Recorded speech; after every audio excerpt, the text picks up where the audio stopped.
Imagine looking in the mirror and seeing a monster.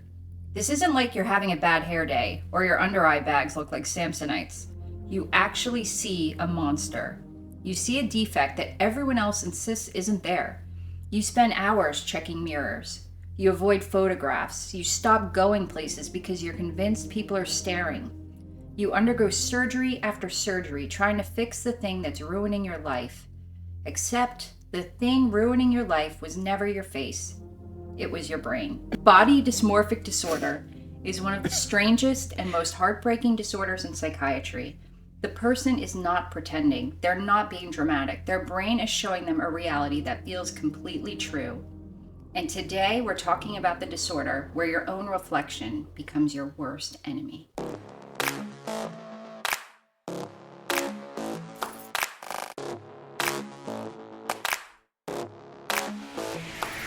Welcome to Strange Mind, where we explore the bizarre, fascinating, and sometimes terrifying ways the human brain can malfunction.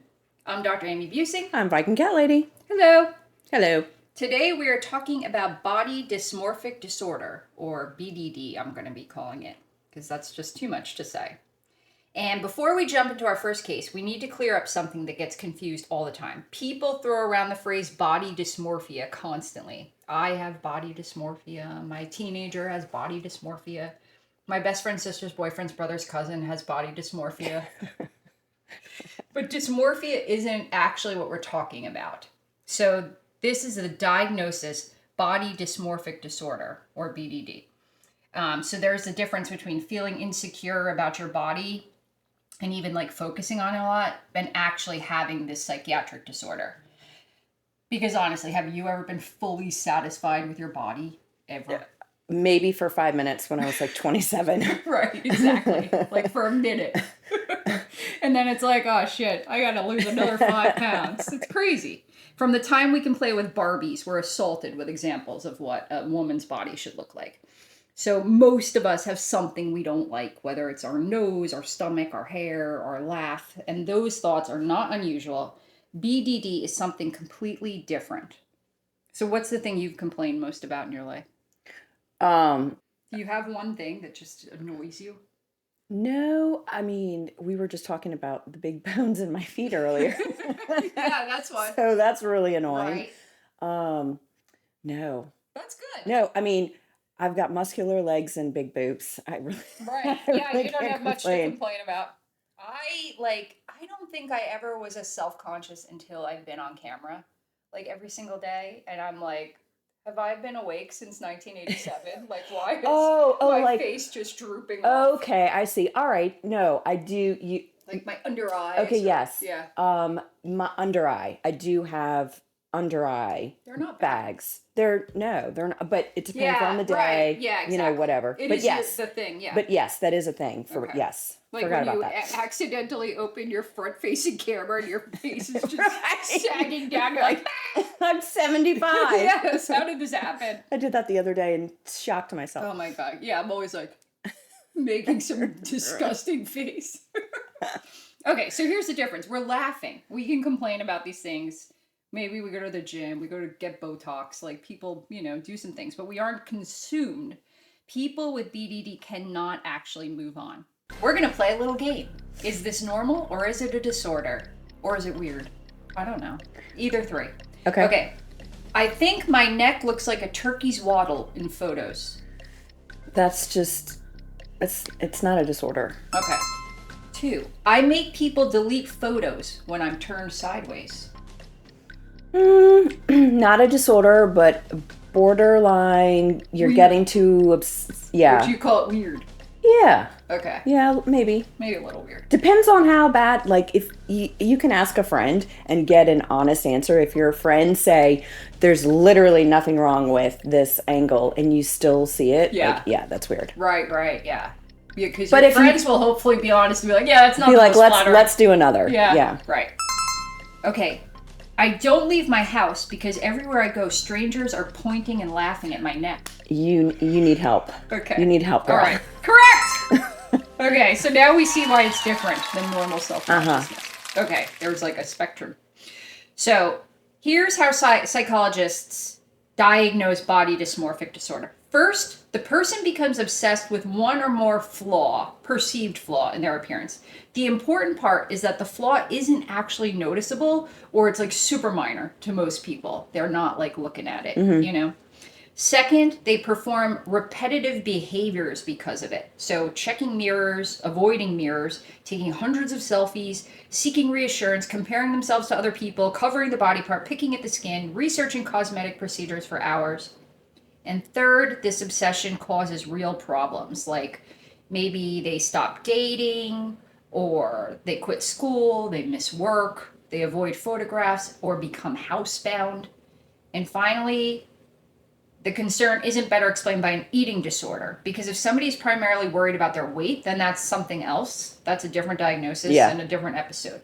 BDD can involve body shape, but instead of about weight, it's focused on very specific parts of the face or body, or like symmetry. Okay, so when something takes over your life, it's no longer insecurity. Again, it's a disorder. And that's why I wanted to start here, because there's all this like misconception that people with body dysmorphic disorder are like being vain or like fishing for compliments. But this is someone whose brain has become convinced that there's like a catastrophe staring back at them every time. So let's talk about the first case that will explain this a little bit. This case is from 2016. It's about a 19-year-old college student. And his story started like many teenage stories do, with acne. But then what happened next was not normal teenage insecurity. He became convinced that his skin was horribly damaged. Specifically, he started believing that his pores were enormous. He spent 4 to 6 hours every day examining his face, checking, rechecking, looking closer, trying to find evidence that his skin was improving. He repeatedly washed his face because he thought that doing so would like shrink his pores. And eventually he started seeking cosmetic solutions, and he decided that the only way to fix his pore problem was with getting a skin graft. No, that's horrible. Yes. Oh, he no. wanted surgeons to remove his skin from somewhere else and replace the skin on his face. Oh, no, buddy. But the problem is that doctors looked at him and they saw normal skin. They didn't see anything, literally anything weird about it. So that's the same thing everyone else saw too. He was a young dude, he had normal facial features, but when he looked in the mirror, he was seeing something totally different. So thank God these surgeons turned him away. But in turning them away, they made it worse, because he started believing in his head that the reason they turned him away was because he was unfixable. Unfixable, right. His skin was that bad that even a skin graft wouldn't help. So eventually he gets despondent and slits his wrists. And he, tries to kill himself. Oh, okay. So his parents brought him to the hospital, and he was evaluated, and the doctors told him that everywhere he went, people are looking at him and laughing, so he can't leave the house because they're all noticing his pores. And it said in this paper, he thought the size of his facial pores were as long as toothpicks, which I don't even understand. What does that mean? Like they're as wide as a toothpick, or they're at that deep? Like, why do you in a toothpick? What kind of reference is that? Like, did he fantasize about putting toothpick? I don't know. Maybe he thought they were as deep as a toothpick. Yeah. The holes were as. Yeah, I didn't know if you understood it, because I didn't understand. Read it again. He thought the size of his facial pores were as long as toothpicks. As long. I feel like it must be. Yeah, it has deep. Right, deep. Ooh. Not long. Like that's the wrong. Maybe. This guy, good news. He was treated inpatient for 8 weeks, and at the 2-month follow-up, he was going to college and doing well. But things don't always end this well. Oh no. Okay, so let's talk about the history. So BDD has a long history. In 1886, Italian, it wasn't French this time, it was an Italian psychiatrist, Enrico Morselli, described patients who were convinced they were physically defective. He called it dysmorphophobia, which is the fear of deformity.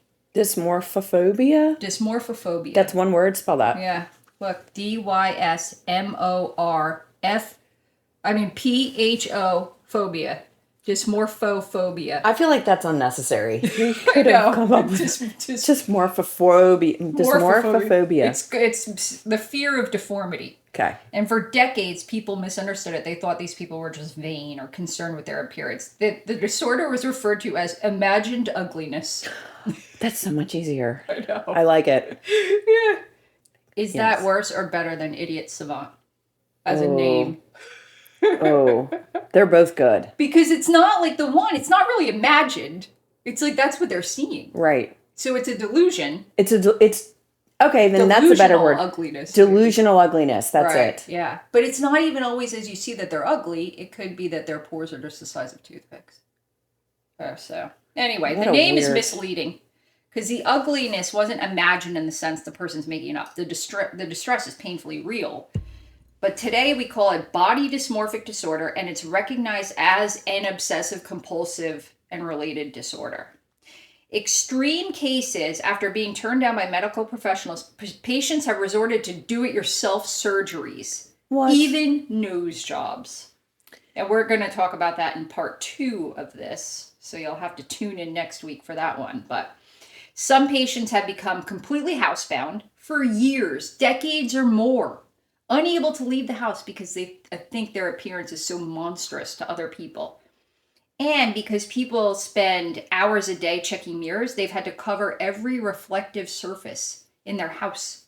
Like, how do you even go out? Like, I always catch myself in, like, a storefront mirror or a window, and I'm like, bah. I do the same thing. You look like a Fraggle. What have you done with your hair? A Fraggle that's been on a bender for a month. Yeah. What were those things called? The trash heaps? Yes, like the trash heaps. Oh, my God. Okay, neuroscience. What is actually happening in the brain? Have you ever used one of those magnifying mirrors? Yes. Was that a good decision? Well, I had to. It was when I was really sick with a mold. Oh. And I was having to look at stuff really closely. Oh, wow. It was terrifying. Sometimes I go in like an Airbnb and they have one, and then the next thing you know, I'm like, my pores are as big as toothpicks. What is happening? I don't recommend the magnifying mirror. I'm like, I didn't know that I had hairs all over my face. I look like a werewolf. It's terrible. Well, this is what people with BDD see. Right. They see all their flaws. They don't see it as a whole. Okay, so we see, like, we look at someone, we see a whole, right? They, like, focus in on this one thing. So listen to this. There's this eye tracking technology that they came up with. And the person goes in and they will do like I watched this documentary, and it's like the investigative reporter came in and they tracked her eyes. And when normal people, so to speak, people without BDD, look at someone's face, they look at the eyes first, then the mouth. It's like a very predictable thing. And they say that that's like a vestige of evolutionary biology. Like, we're looking for other people's emotions to kind of gauge. So we check the eyes. And then people with BDD will they have this very like weird pattern, eye tracking pattern. They spend much more time looking into tiny details like a blemish, a pore, wrinkles, or perceived asymmetry. Like, their eyes, when they track it, it's like all over the place. So instead of taking on a whole face, they get stuck inspecting individual parts. So they defined it like, instead of looking at the photograph, you zoom it in until you see all the pixels. Gotcha. Yeah. So they actually look at faces differently. So then So they're dissecting everyone else too. Yeah, I guess so. But so on top of that, the alarm system's overactive. I don't know if you remember. The amygdala, the brain's fear and threat detector, tends to fire off. So the brain treats their own reflection as a threat. It triggers anxiety, shame, distress. Then the prefrontal cortex, which is the brakes, the manager. Usually it would say it's a zit, not a tumor, like move on. But in them, right, the brain, it doesn't regulate their emotional response. It's not a tumor. It's not a tumor. Is that the line? Kindergarten cup. Okay, right. Faulty loops. And then BDD shares the same circuitry with OCD, which we talked about before. There's this loop in the brain that gets stuck, and it's my favorite, the basal ganglia. Oh my God. It gets stuck, and that's what drives these repetitive behaviors. And if you remember from the OCD episode, if you hadn't listened, it's episode 5, you should, it's good. The repetitive behaviors come in, the mirror checking, the comparing, the seeking reassurance, and it gives you like maybe like a second of like, or not. And then they keep checking repetitively. So how common is it? It's more common than people know.